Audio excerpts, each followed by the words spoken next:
Screen पर जो आप कुंडली देख रहे हैं, इन जातक का जन्म 29 अप्रैल 1960 को दोपहर में 2:45 पर नरियाल, गुजरात में हुआ है। इन्होंने अपना बर्थ चार्ट भेजा है और इसका एनालिसिस आज हम करेंगे। और इस वीडियो में मैं आपको त्रिक भाव भी बताऊंगा, 6, 8, 12 जो मैलेफिक हाउसेस होते हैं, और उसको लेकर सदैव मन में जिज्ञासा रहती है लोगों के, तो वो भी स्पष्ट हो जाएगा। इनका कोई सवाल नहीं है, तो इसलिए एक बहुत शॉर्ट और जनरल एनालिसिस ही करूँगा। जब कभी किसी ज्योतिषी के पास में कोई कुंडली आती है और कोई स्पेसिफिक सवाल जब नहीं होता है, तो स्त्री, पुत्र और धन से ही चालू करना चाहिए। कोई जातक अगर किसी ज्योतिष के पास सामने बैठा हुआ है और उसको समझ में नहीं आता है कि कौन सा प्रश्न करे, तो शिक्षा, आयु और धन हमेशा ही पूछना चाहिए।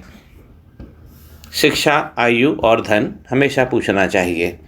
देखिए, इनका पहला भाव ये बता रहा है कि यहाँ पर राहु विद्यमान है और यहाँ इनका जो लग्न बन रहा है वो सिंह लग्न बन रहा है।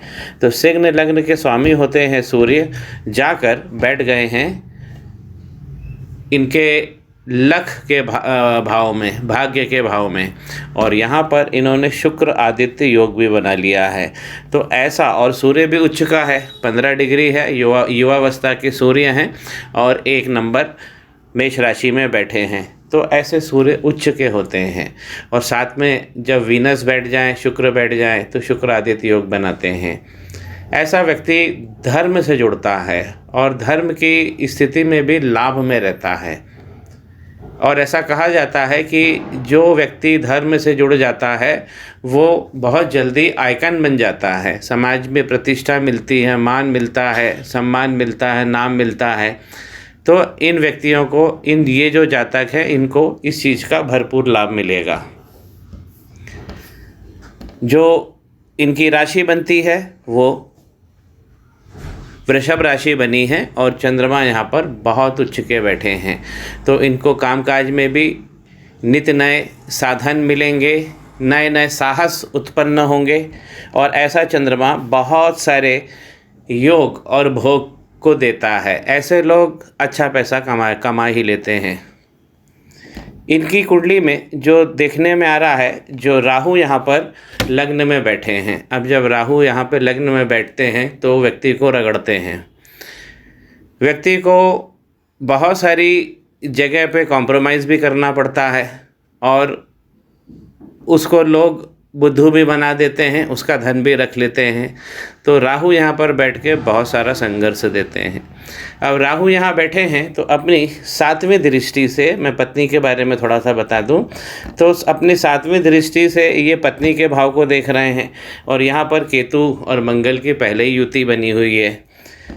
मंगल यहाँ पर अगर होते हैं तो ये तो मांगलिक हैं, और यहाँ पर शनि की राशि बनी हुई है 11, यानी कुंभ राशि में अगर मंगल आ जाते हैं तो और भी खतरनाक हो जाते हैं। अब मंगल और केतु की जब भी यहाँ पर युति होती है 7वें घर में, तो ये पत्नी के सुख को बहुत कम कर देते हैं। केतु मंगल का योग खतरनाक कहा गया है। केतु मंगल का योग एक चीज़ और हमें जो बताता है वो होता है डिसीजन मेकिंग। ऐसे लोग कभी कभी इनको इतने कठिन डिसीजन लेने होते हैं जिनके, और उसमें समय भी नहीं होता, और ज़्यादातर इनके जो जीवन परिवर्तन करने वाले डिसीजन होते हैं वो 1 सेकंड के होते हैं। अगर उदाहरण के लिए मैं बताऊं, कोई व्यक्ति है, मान लीजिए कि आर्मी का जनरल है, केतु मंगल लेके बैठा है, तो वहाँ पे क्या होता है, 1 सेकंड तो देर हो गई, उसको गोली चलाना है या नहीं चलाना है। तो केतु मंगल इसीलिए बहुत व्यक्ति की जो डिसीजन मेकिंग क्षमता है वो बहुत तत्पर कर देते हैं और उसको समय नहीं देते हैं, तुरंत डिसीजन लेना पड़ता है। अगर हम स्त्री सुख की बात करें तो यहाँ पर स्त्री सुख में बहुत कमी हो जाती है। केतु भी बैठ गए हैं, मंगल भी बैठ गए हैं, राहु से ये घर दृष्ट है। अब राहु और जब मंगल को देख लेते हैं, राहु साथ में आ जाए या राहु मंगल को देख लें या मंगल राहु को देख लें, तो अंगारक योग की उत्पत्ति हो जाती है और दोनों का आमने सामने होना ये खतरनाक स्थिति हो जाती है। तो इनको सबसे पहले क्या करना चाहिए, अंगारक निवारण जरूर कराना चाहिए। इनकी उम्र तो 61 वर्ष है, अब शायद कराया हो या नहीं कराया हो, लेकिन जो ज्योतिष है, जो शास्त्र है, वो कहता है कि राहु मंगल आमने सामने हो जाएं तो व्यक्ति को अंगारक का निवारण जरूर करा लेना चाहिए। अब इसमें पत्नी का सुख बहुत कम दिख रहा है, और जब जब राहु की दशा होती है और महादशा हो, अंतर हो राहु का, पत्नी बहुत दुख पाती है। ये मृत्यु तुल्य कष्ट देते हैं राहु, और वो भी साथ में सामने मंगल हो, साथ में घर में। तो ये इनकी स्त्री की बात हुई।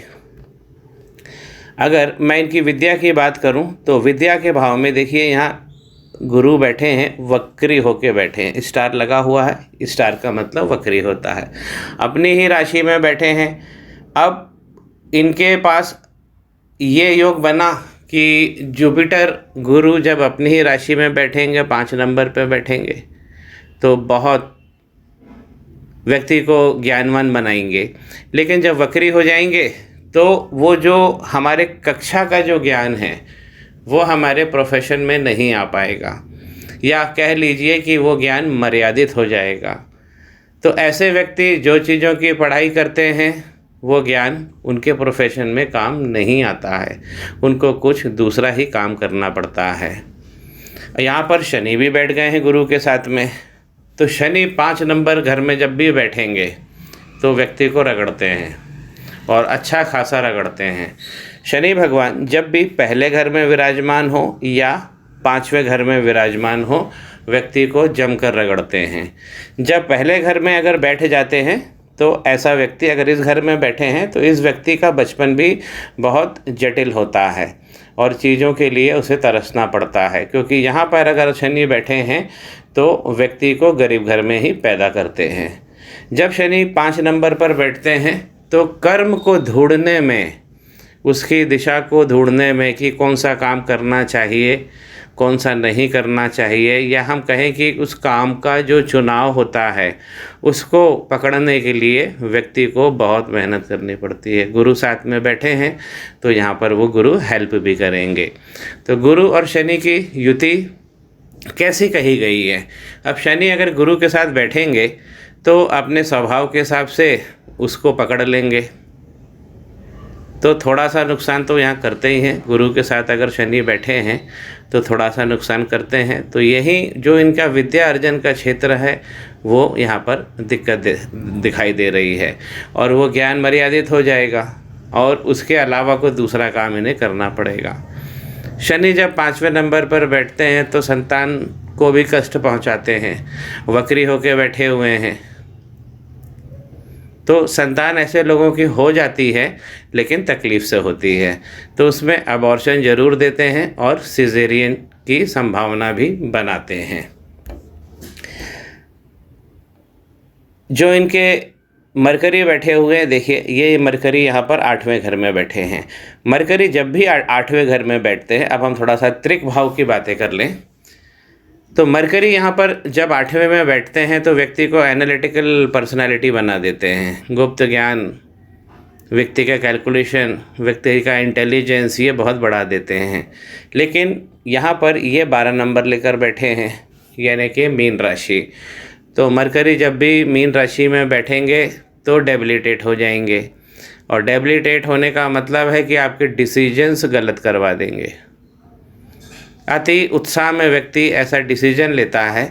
मरकरी अच्छा होता है यहाँ पर एनालिटिकल पर्सनालिटी बनाता है, लेकिन 12 नंबर लेकर बैठे हैं तो मीन राशि में डेबिलिटेट हो जाते हैं, डिसीजन गलत करवा देते हैं, और व्यक्ति डिसीजन ले लेता है, परिणाम फिर भुगतता है बाद में। तो इस कुंडली में जो मुझे खास चीज़ें दिखी हैं वो है, एक तो इनको अंगारक दोष निवारण कराना चाहिए, और यहाँ पर गुरु को ज़रूर बल देना चाहिए, क्योंकि गुरु यहाँ वक्री भी हैं, अच्छी डिग्री 10 लेकर बैठे हुए हैं। तो गुरु की इनको रेमेडी नित्य करनी चाहिए, या गुरु का यंत्र बनवा लेना चाहिए किसी योग गुरु से, तो इनके गुरु अच्छे हो जाएंगे। किसी भी कुंडली में दो गुरु कहे गए हैं, एक तो जुपिटर गुरु हैं बृहस्पति, और दूसरे जो है वो शुक्र। ये दोनों गुरु होते हैं। लेकिन जब हम किसी कुंडली का एनालिसिस करते हैं, प्राप्तियां क्या होंगी, जीवन कैसा होगा, तब हमको शनि भगवान को भी गुरु मानना ही पड़ता है। तो शनि भगवान ही संपत्ति के मालिक है, सारे सुख वही देते हैं, घर की गृहस्थी वही देते हैं, तो ये भी एक गुरु की पोजीशन लेकर ही बैठते हैं। और शनि एक मैं जिसे अपने अनुभव से कहता हूँ कि एक ऐसे गुरु हैं जो बृहस्पति को भी परेशान कर सकते हैं और सूर्य को भी कर सकते हैं, सारे ग्रहों को परेशान वो कर सकते हैं। आइए मित्रों, अब हम कुछ त्रिक भाव की बात करें इसी कुंडली पर। त्रिक भाव होता है छठा, आठवां और 12वां। ये 3 भाव हैं, छठा, आठवां और 12वां। शास्त्र कहता है कि जब इसके स्वामी जहाँ जहाँ बैठेंगे वहाँ वहाँ वो सत्यानाश करेंगे।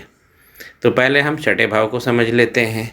देखिए, छठे भाव के स्वामी यहाँ 10 नंबर बना हुआ है, तो 10 नंबर मकर राशि हुई और इसके स्वामी बने शनि। कहाँ बैठे हैं? जाकर अपने घर से 12वें हो गए हैं, यानी कि व्यय में चले गए हैं। और जहाँ बैठे हैं वहाँ पे भी दिक्कत देंगे, ये 5वें घर में दिक्कत देंगे ही देंगे, क्योंकि छठे के मालिक यहाँ जाकर बैठ गए हैं। तो 5वां घर जो होता है ज्ञान का होता है, संतान का होता है। वो चीज़ मैं आपसे पहले ही बता चुका हूँ कि वहाँ पर वो प्रॉब्लम देंगे। अब जब छठे का मालिक जाकर व्यय यानी अपने घर से 12वें घर में जाकर बैठेगा, तो क्या करेगा? यहाँ पर जो योग बनना चाहिए उसको व्यय कर देगा। तो शत्रु, रोग और नौकरी का ये मुश्किलात देगा उस क्षेत्र में।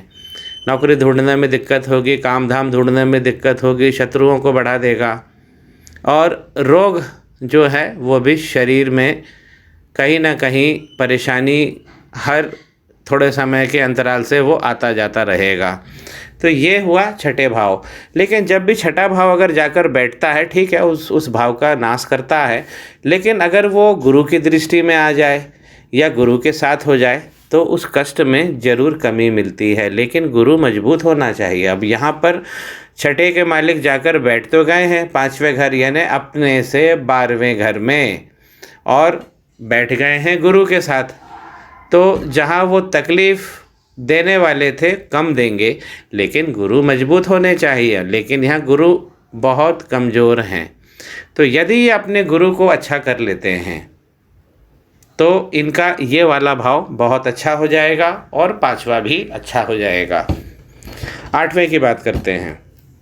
8वां भाव जो है आयु का है, मृत्यु का है, गुप्त खजाने का है, ऑकल्ट साइंस का है, अकस्मात पैदा होने वाली चीज़ें जो हमारे जीवन में होती है ये उसको दिखाता है। एनालिटिकल पर्सनालिटी, जब इनके नीचे का खजाना, ये सब 8वां घर है। अब 8वां घर में 12 लिखा हुआ है यानी मीन राशि। तो अब मीन राशि के स्वामी होते हैं गुरु, जाकर बैठ गए हैं यहाँ पर 5वें घर में। तो 5वें घर में बैठेंगे अगर 8वें के स्वामी, तो यहाँ पर भी दिक्कत करेंगे। तो इसलिए इस कुंडली में, जैसा मैंने पहले भी विवरण किया है, कि 5वां घर इनका डिस्टर्ब है।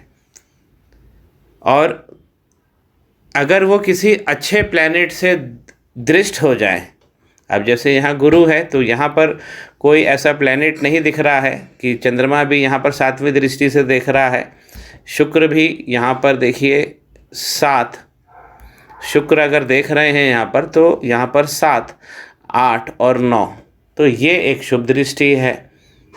तो 8वें में क्या होगा कि 8वें का मालिक जाकर, मैं एक बार फिर से इसको आपको ड्राइंग करके पूरा समझाता हूँ। जब 8वें का मालिक जाकर 5वें भाव में बैठा है गुरु, तो यहाँ पर जो भाव का नाश है वो तो होगा।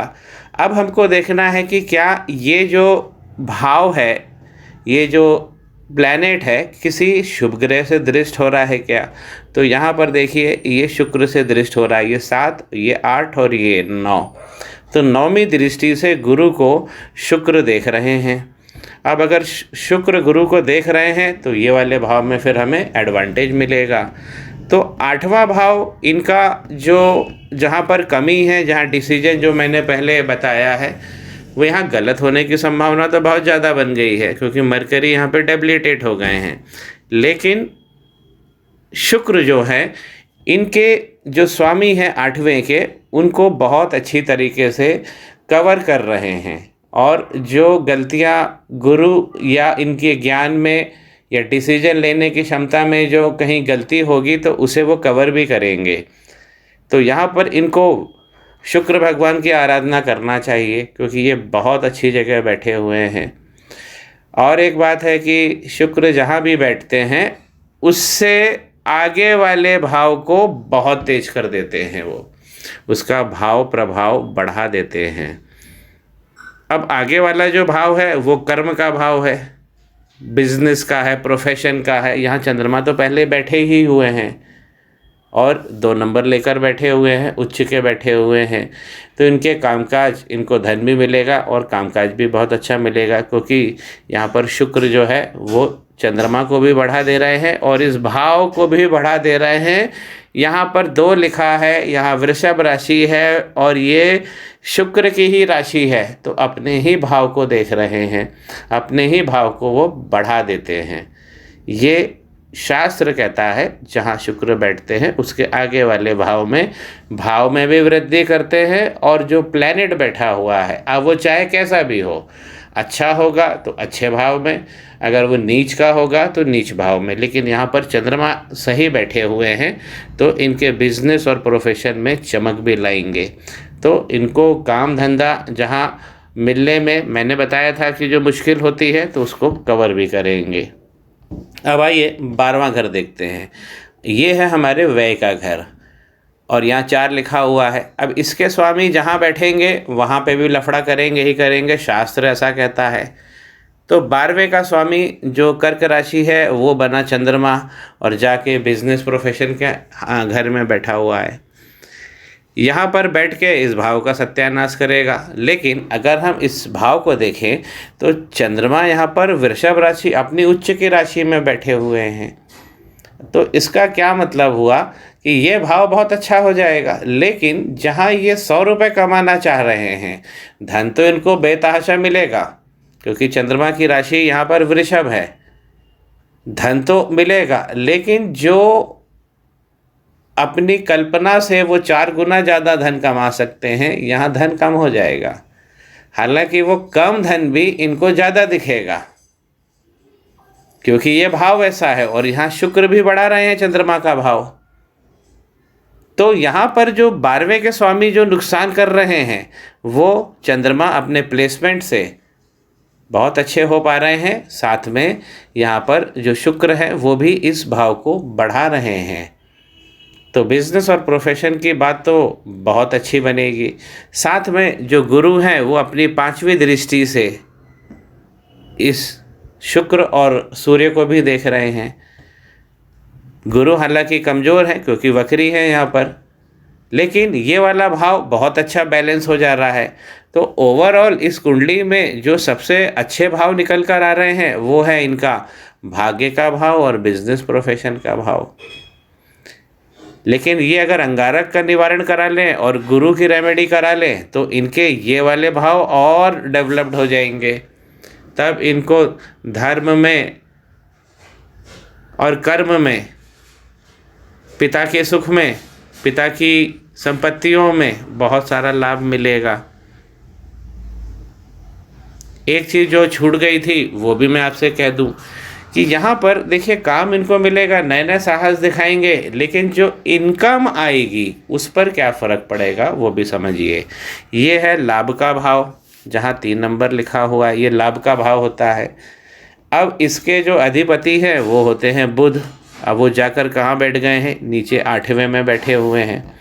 तो जब भी बुध 8वें में बैठेंगे तो एक तो वो प्लैनेट फंस जाता है जो भी 6, 8, 12 में जाकर बैठता है। ये दूसरे तरीके से मैं इसे समझा रहा हूँ। पहले तो समझाए कि इनके स्वामी जहाँ जाकर बैठेंगे वहाँ सत्यानाश करेंगे। अब मैं आपको समझा रहा हूँ कि किसी और घर के प्लैनेट अगर 6, 8, 12 में आ जाएंगे तो वो वाले घर फंस जाएंगे। उदाहरण देकर आपको फिर से समझाता हूँ कि यहाँ लाभ है 3 नंबर। अब लाभ की क्या स्थिति होगी, तो हमें इसके अधिपति देखने पड़ेंगे जो जाकर अष्टम भाव में बैठ गए हैं, तो इनका लाभ फंसेगा। क्या इनको धन की सेविंग मिलेगी, जो ये भाव बता रहा है। इसके अधिपति भी मरकरी कहे गए हैं, बुध, ये भी जाकर अष्टमस्थ हो गए हैं। तो 8वें भाव में इनका धन जरूर फंसेगा। इनको कर्म में, इनको धर्म में लाभ मिलेगा, नित्य नए प्रयोजन करेंगे, नया नया साहस दिखाएंगे। लेकिन जो अपेक्षित धन है यहाँ से और जो अपेक्षित सेविंग है वो आकर यहाँ पर फंस जाएगी 8वें में। 8वें घर में बहुत सारी जो इनकी अपेक्षाएं हैं वो धूमिल हो गई हैं। तो मित्रों, मैंने 6, 8 और 12 जो त्रिक भाव होते हैं इस कुंडली पर समझाने का मैंने प्रयत्न किया है। मैं इन जातक से कहना चाहता हूं कि अंगारक का निवारण, ये जो राहु और मंगल हैं, इनका निवारण जरूर करवा लीजिए एक छोटे से पूजन से, और अपने गुरु को स्ट्रॉन्ग करिए, क्योंकि 5वें घर का जो गुरु होता है वो आइकन बना देता है, धर्म में आइकन बना सकता है। बड़े बड़े योगाचार्य, बड़े बड़े जो आप देखेंगे जिनके वीडियोस चलते हैं, ये सब इनका गुरु जो होता है या तो 5वें का होता है या 9वें घर से वो किसी भी तरह रिलेटेड होता है। तो ये 2 जगह है गुरु की, ये बहुत अच्छी जगह है। धर्म से तो ये जुड़ेंगे। अब जो प्राप्तियां हैं, जो लाभ है जीवन में, और जो इन्होंने पत्नी के साथ भी जो दुख उठाया होगा, क्योंकि ये पत्नी को बहुत सारे कष्ट दे रहे हैं, यहाँ पर मंगल और केतु मिलके राहु से दृष्ट हो रहे हैं। तो ये सब जो चीज़ें जो इनको कष्ट सहना पड़ा होगा या जो चल रहा होगा इनके जीवन में, इससे लाभ मिलेगा। गुरु मजबूत करिए और अंगारक दोष का निवारण करवाइए। अभी जो इनकी महादशा चल रही है वो बुध की चल रही है, 2036 तक चलेगी। तो 2036 तक यदि इनको लाभ के रूप में अपेक्षित धन और कमाना है तो ये 2 निवारण इन्हें कराना होगा। जानकारी स्पष्ट हो, श्री गणेश करें। पाम ब्लॉग को सब्सक्राइब करिए।